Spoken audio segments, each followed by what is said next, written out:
Am I the asshole for telling my sister maybe it's a good thing she can't have kids?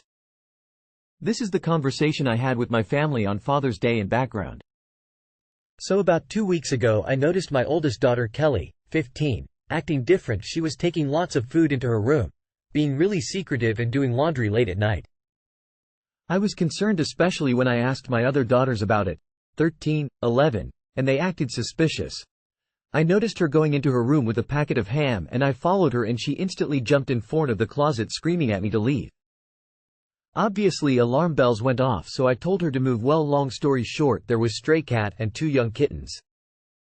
My daughter told me when she found Cheese she knew a weak, hungry pregnant cat didn't have a chance, so she spent all her time, savings to help her as best she could for the past few weeks. Now obviously she shouldn't be bringing animals into our home and hiding things from us, but I'm not gonna punish my kid for doing a good thing even though she went the wrong way about it. We had a long conversation about everything and have taken them to vet to be checked out. We decided to keep the mom, Cheese, and kittens, Pickles and Ham. My wife always wanted a cat, so everyone was happy. Well, most of my family found it a cute story, but my youngest sister, 32, said, "You know, if it was me, I'd ground her for the whole summer without a phone and I'd make her walk into the animal shelter to drop them off, then tell her that she can't have a pet till she moves out. I'd cancel her birthday, July, to replace the cost of all the food she give to that thing. Call me petty, but I'd even show her missing cat pictures and ask where she hid them." Now this isn't the first or 100th time my sister said, "If I had kids," and suggest a punishment that was over the top. I just looked at her and said, "Maybe it's best you don't have kids." Sister teared up, then excused herself, and my brother-in-law started yelling that I knew how much they've struggled with infertility and how many rounds of IVF they've been through, then called me a cruel asshole to make that comment on a day I knew they struggled on. My siblings are on my side because they're sick of her attitude, but my parents are extremely angry. My mom won't even talk to me till I beg for my sister's forgiveness. Not the asshole. I concur. She seems excited at the opportunity for cruelty. I noticed her going into her room with a packet of ham. When she found Cheese, the mom, Cheese, and kittens, Pickles and Ham. Not for nothing, though, but it is super confusing to have a story featuring actual ham in it, but then to also have animals in it named after food, including ham. But you capitalize _none_ the names. You're not the asshole. Now this isn't the first or 100th time my sister said, "If I had kids," and suggest a punishment that was over the top. Has anyone else noticed that all the truly perfect parents in the world only have hypothetical children? They always seem to have a solution to any conflict, and know just what to do in any situation. My brother-in-law started yelling that I knew how much they've struggled with infertility. That being the case, I won't deny that you hit below the belt. But it sounds like your sister is constantly begging for it with her unsolicited advice and extreme views. Not the asshole. Your sister took a teachable moment and transformed it into a POW camp. She thought, "How can I do the most damage to this kid?" and came to the conclusion, destroy the very essence of her summer with a vengeance. Not the asshole. And instead of focusing on what you said to your sister, the focus should be on her absolutely diabolical list of things she'd do to break your daughter's spirit. What a kind, loving daughter you have, and your other 2 girls are amazing for protecting her. It was a harmless secret and it was to save innocent animals. Good siblings and a happy story. Your sister would destroy her child's soul with multiple punishments like that for simply a good deed. Not the asshole. Infertility doesn't give you an excuse to be abusive. Sometimes it genuinely is a blessing in disguise, and the fact that she came up with this whole scenario off the bat in her head over ways to emotionally cripple someone who did a genuinely nice thing is frightening. Not the asshole. She seems excited at the idea of being cruel to her children over making mistakes or misjudging situations. Your daughter went behind your back, but it was to do a kind thing, and it doesn't seem like she's done something like this before. So why cancel her birthday? Especially her 16th, for a lot of kids that's a super important birthday. Your sister seems cruel. Your parents are enabling it. Am I the asshole for telling my brother to listen to his kids instead of trying to make things to work? My brother was married for many years and had 3 children with his ex-wife. 7 years ago they divorced. 4 years ago my brother got serious with his current wife and they have 2 children together. One born and another on the way. My brother's children from his relationship with his ex-wife are now all teens to young adults, 19 and under. It was pretty clear from the get-go that the kids weren't okay with him remarrying. They pulled back and he followed after them so they wouldn't withdraw too much. He made the effort to get them and his wife on good terms, then to come to terms with new babies on the way. No matter what my brother does, the kids are not okay with it, and they told him to his face that they don't want a stepfamily, so they're choosing to not have a relationship with him. He has ignored this and he continues to chase them. He tried therapy but the kids refused to participate. They went physically but said nothing. He has tried going out with all the kids to eat and encouraging them to interact with the youngest, but they didn't. Now 2 of them no longer go to his house at all and make zero effort to stay in touch, while the younger of the 3 goes only when legally obliged to and uses all their time doing other things, so they are not with them.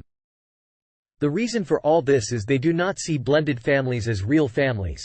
They don't want to be in one, don't want to accept siblings that are not full-blooded siblings, and do not want to have a parent spouse in their lives. Nothing and nobody can change their minds. They do not see blended families as a positive or even a neutral thing. It's all negative to them.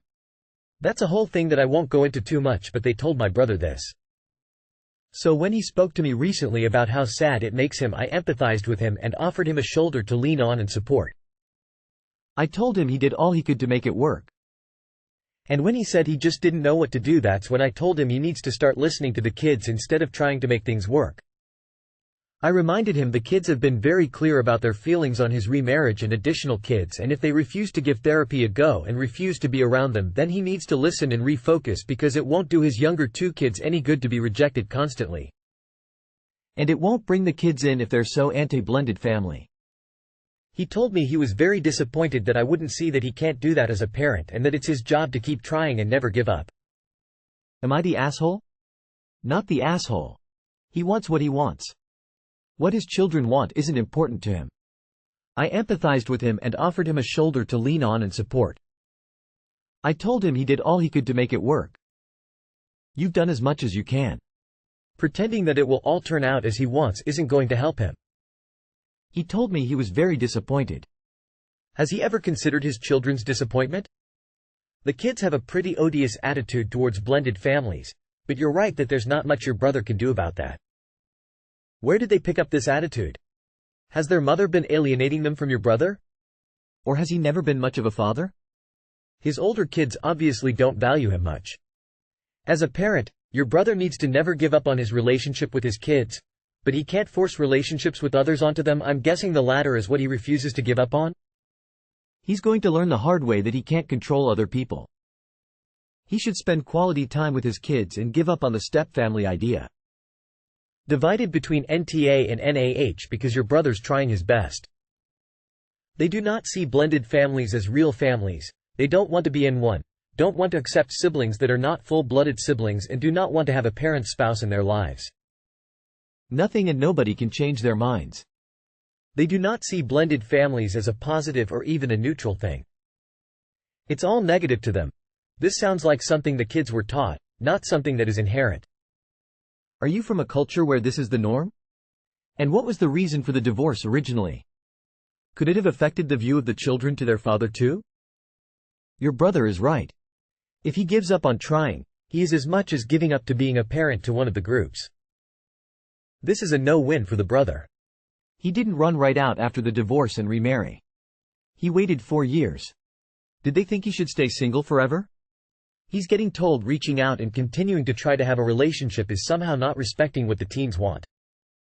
But if he stops, he will be told he abandoned them for a new family. You are the asshole. Info: there's no interpersonal conflict between you and your brother. All you did was have a conversation. With that said, his kids sound like Oz, who refuse to accept that their father is an adult who can move on and have adult relationships. The fact that they seem to want to write off their father simply for getting remarried is preposterous. These kids sound like Oz the way you describe it. Totally get they don't want a relationship with the spouse and the youngest kids, but they'll also write off the father for moving on? Sucks for the father that his kids turned into selfish jerks, but that's how it turned out. Wouldn't surprise me if the ex had a hand in this. Am I the asshole for blaming my parents for the way my sister reacted to their other daughter finding us? My parents were always open with me, 26 male, and my siblings, 27 male, 23 male and 22 female, about the fact they had another kid before us and gave them up for adoption. But our parents always said they had a son had given up and that we had a brother given up for adoption. That was something they were very clear on. Not only did they say that, but they built my sister up as their only little girl a lot. They'd make it a thing for her to be proud of. She was adored by the family. She was their special little girl, their one and only. She was our only sister, and we'd all be a little extra protective of her as her older brothers. 5 months ago we found out they lied when their daughter tracked us down and said she wanted to get to know us, be a part of the family. My parents were so excited. They were hardly able to contain themselves. My sister freaked out and has refused to meet her. She brought up our parents' lies and said she was never really as special as they claimed, and told them she would never accept a sister and would never accept being made less special. Our parents acted so confused about her reaction. They tried reassuring her and they encouraged her to meet their daughter. It was a mess. My brothers and I have met this new sister. I met her once and I believe it's the same for my brothers. I felt no instant connection to her and it was just all kinds of awkward. She was really disappointed she didn't get to meet all of us, and she came on very strong when we met her, which made the awkwardness more awkward. I think she was expecting us to be way more excited than we were and a lot more into the idea of being a family with her. The fact my sister refused to even meet her was something she mentioned 10 different times when she met us. Apparently she still brings it up, which made my parents bring it up several times to me and to my brothers, I'm guessing. The other day they were saying how upset they were that my sister refused to come to Mom's birthday party because they had invited our other sister. They were saying how they thought she'd handle it better and be excited. I told them it was their fault for lying our whole lives, which they admitted they did. Our other sister isn't a trans woman. My parents knew she was a girl, and then hyping my sister up to be their only daughter. I told them the way they did it probably made her feel like she lost their love when it was no longer the truth in her world. My parents told me I shouldn't blame them. They also accused me of putting my sister before them and their daughter, and how clear it is whose side I'm on based on the lack of warmth to their daughter. They also said it was unfair to blame them for the actions of an adult. Am I the asshole? Not the asshole. They created this situation. Not you, not your sister, not anyone else. They did. When you pointed that out, they didn't like it. My parents told me I shouldn't blame them. That's difficult because there isn't anyone else to blame. Thing is, you're right. It sounds like they made your sister the golden child in many ways, and your parents really doubled and tripled down on it. The lie is weird. What was the point? And of course, now your sister wonders, as you probably do, what else have your parents lied about? What else about your life isn't true? Your sister could use some therapy, someone from the outside without any skin in the game who won't judge. All in all, your parents seem very much to blame and not the asshole.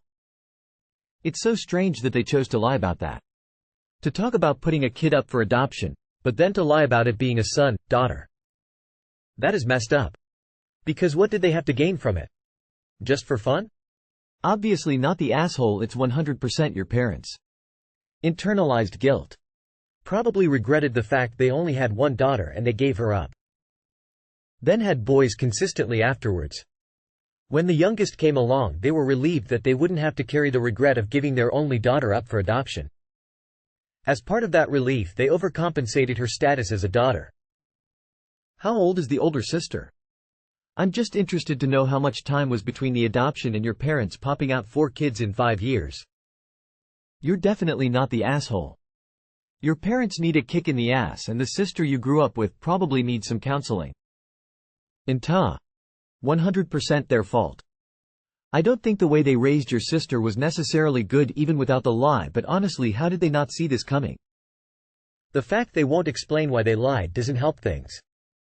Am I the asshole for letting my niece choose where her family lives? My brother died when my niece was 10.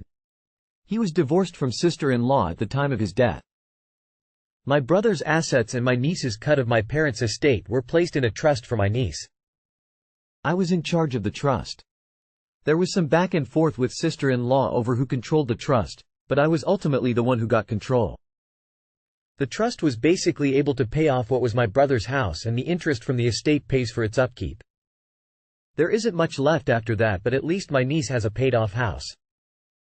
In lieu of my sister-in-law going after the estate for child support, I let her and my niece move into the house rent-free. My niece just turned 17 and is headed to her senior year of high school. My sister-in-law has since remarried and has a new family with him, 1 kid and 1 stepkid. The new husband and family has moved into the house. The new husband apparently just got a job transfer and the whole family will have to move for the job. I talked to my niece about the move, and she hates the idea. She doesn't want to move with only 1 year left in HS. I agree with her on that issue. My sister-in-law wants me to sell the current house and use the funds to buy a new house in the new location. I told her that was automatically a no-go. I wouldn't buy a house in a new location with my niece only likely living there full-time for 1 more year. My niece plans to go to college and not likely in the area of the new house. This would be more a benefit for sister-in-law than niece. I gave my sister-in-law 3 options. 1. The family can continue to live in the current house and continue the deal as is. This means new hubby's job will fall through. The new location is closer to his family. 2. We can sell the house. I will put the money into the trust. This will force my niece to move with her family. They may have to downsize because of me not giving money for a new house. 3. The family moves and then my niece stays behind. She essentially does her senior year alone in the house. I'm not far from them and can check on her but can't be there daily. I'm out of her school district so she can't live with me and still go to the same school. My sil hates me right now over tearing her family apart. I really don't care about her hating me. If my niece was starting HS and not finishing it, I might act differently and not give her as much weight in this decision. I might be willing to let sister-in-law use the money to buy a new house. The issue is because she's close to the end. I don't want to disrupt her schooling. If my niece said yes to the move, I might be willing to let sister-in-law use the money as well. So am I the asshole for letting my niece choose where her family lives? Not the asshole. Imagine the audacity to expect your daughter's house to sold to buy a new house for you, your husband and other kids. Whose house would it be? Even if she were a freshman, it's not her job to buy her mother and stepfather a house. This would be financial abuse. The house and/or money from the sale of the house belongs to your niece. Period. I would be very concerned about having a 17 no matter how responsible living alone. I just don't trust people. There are too many creeps lurking around. She made a move with her mom into the house that she rents or buys with her own money. Not the asshole. At 17, if your niece is someone you deem as mature enough to be making this kind of decision, it makes absolute sense to let her stay in the house until he graduates from HS. And if I understand correctly and the house was your brother's and passed on to the trust, you have the right, and the duty, to stand by her decision, regardless of SIL's feelings about that. Not the asshole. My brother's assets and my niece's cut of my parents' estate were placed in a trust for my niece. For your niece, not for her mother's new family. Not the asshole. Moving sucks in your final year of high school, but giving up a huge career opportunity can also have major effects on the future of the whole family. There's no perfect solution in a situation like that. I don't blame her for wanting to move and her daughter moving with her. It's the expecting you to buy her the new house that's the asshole move. Is option 3 legal? Can she really just leave her daughter behind and move away? Can a 17-year-old be the primary resident of a house? It sounds like it might open her up to things like child abandonment. Does your niece get everything at 18? How far from 18 is she? Also, you say, in lieu of child support, was this decision made by the court? Or can she go after the estate for back child support now? Not the asshole. Your first duty is to protect your niece's assets. You've consulted with your niece as she is nearly of age, and have been as fair and transparent as you could be with your sil. Your sister-in-law and her new family have been living in the house rent-free and upkeep-free? They could have set aside the money they would have been paying out for rent and upkeep for a great head start on a new property, if not outright purchase. If they haven't been doing that, that's not your problem. Not the asshole your niece's mother has gotten to live in a paid-off home for free for 7 years. At some point her new husband moved in and lived there for free as well. Both of them should be incredibly grateful for that opportunity, and should have been able to save up a significant sum, with no housing costs. The house belongs to your niece, who is old enough to have a say in all this. If her mother disagrees, then they need to foot the bill for their new living arrangement. You absolutely should not give them a penny from your niece's trust for their family housing.